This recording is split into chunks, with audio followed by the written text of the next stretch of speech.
Ndabasuje bakunzi b'ikiganiro Amazina Live, kuba mudukurikirana igiciro kinini ndabashimira cyane. Ngiye mwumva kandi ugiye kubagezaho iki kiganiro nk'ibisanzwe ndi Yvonne. Uyu munsi nabateguriye izina ryiza cyane rihabwa n'umuhungu ariryo Nolan. Gusa abakora subscribe kugira ngo ujye ucikwa n'ibi biganiro. Reka turebere hamwe imico n'imyitwarire ya ba Nolan, ibyo bakunda ndetse n'ibyo banga. Mbahaye ikaze. Izina Nolan rishobora kuba rifitanye isano n'amazina yo mu bihugu by'Abarabu cyangwa izina rituruka ku ijambo Nur. Risobanura umucyo, urumuri, kubonesha, kwerekana inzira.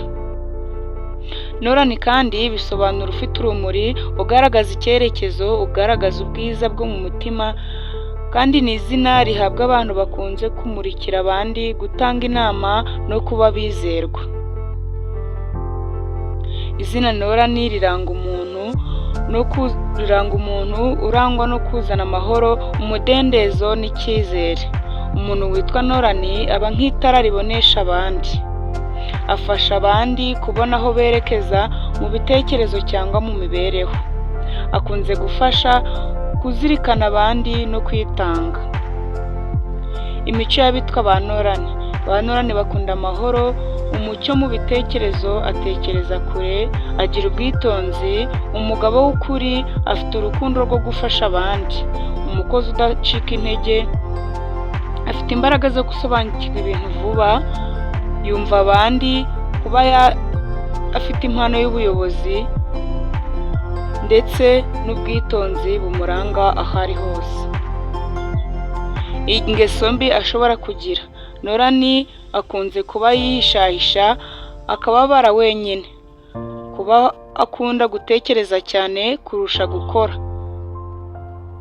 Akunda gutuza, bikamufasha cyangwa bikamukenesha, bikamutesha amahirwe bitewe n'igihe.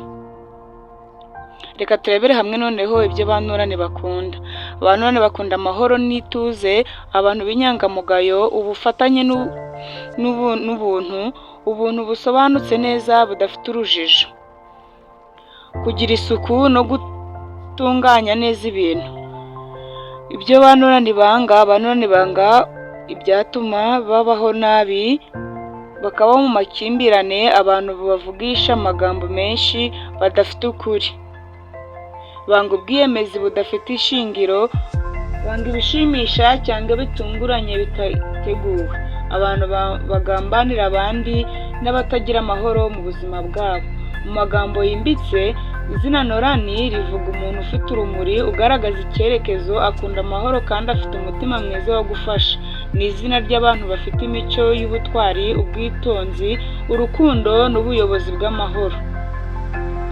Izina Nolan naho rirangiriye. Niba wakunze iyi video nagusaba gukora subscribe, share ndetse na comment kugira ngo ujye ucikwa n'iki kiganiro. Ndagusaba gukanda like kugira ngo dukomeze tuzamurane. Ugire ibihe byiza.